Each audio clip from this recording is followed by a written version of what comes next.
السلام عليكم. اهلا بكم متابعين قناة كل ما يخص ست البيت المصرية. فيديو النهاردة هيكون عن كوكب الشرق، الفنانة القديرة الراحلة العظيمة، اجمل صوت في مصر، الفنانة ام كلثوم. بالصور تعرف على مجنون ام كلثوم الذي رافق صوته اغانيها الى الان. الفنانة الراحلة ام كلثوم كانت تتمتع بشعبية كبيرة في مصر والوطن العربي كله، وقد شهدت حفلاتها حضور كل الرؤساء وكل الزعماء من جميع أنحاء العالم. حفلات الفنانة الراحلة شهدت أيضا حضور شخصية شهيرة ظل صوتها يتردد في كل حفلاتها وما زال يصدع مع صوتها في الحفلات المسجلة لها إلى الآن. هذه الشخصية لم تكن سوى عم سعيد الطحان، أحد رجال المجتمع المشهورين، وهو أحد أعيان مدينة طنطا، وكان يظهر في الحفلات وهو يرتدي الجلباب المصري الشهير، وعرف بعشقه لأم كلثوم التي ارتبط بها وجدانيا. لم يكن مسموحا لدخول حفلات كوكب الشرق إلا بالملابس الرسمية، سواء كانت بدلة كاملة لرجال الدولة والأفندية أو الجلباب العربي المصري للأعيان.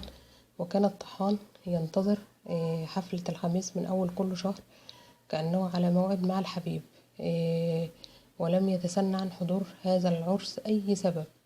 لم يكن يسمح بأي طارق يبعده عن الاستماع والفرح بقرب الحبيب.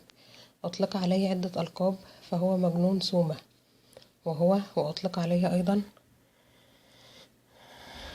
مهووس أم كلثوم. لم يتغيب هذا الرجل عن أي حفلة من كل حفلات أم كلثوم، فكان هو من أوائل الحاضرين، يجلس في مكانه قابعا بلا حركة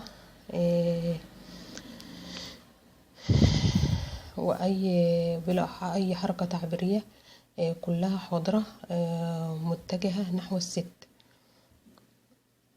وتعبيرات وجه الست وإيماءاته وبين الفصل والآخر ينتفض طربا وهياما مرددا: عظمة على العظمة يا ست، عظمة على العظمة يا ست.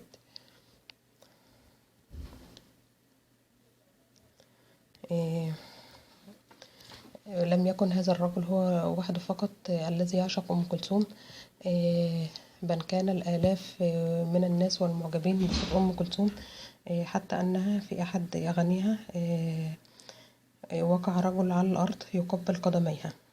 رحم الله الفنانة الكبيرة أم كلثوم، فقد كان أطلق عليها عدة ألقاب. أطلق عليها أيضا أنها الهرم الرابع من أهرامات مصر، ولم لا، فهي أعظم صوت يوجد على الأرض حتى الآن، ولم يوجد صوت يضاهي صوتها.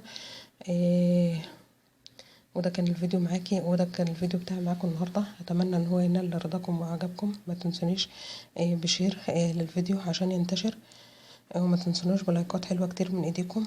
اللايكات بتشجع القناه انها تستمر. لو اول مره تشوفي قناتي، انزلي تحت الفيديو هتلاقي مربع مكتوب فيه كلمه اشتراك، اشتركي وفعلي الجرس عشان يوصلك كل جديد على قناتي.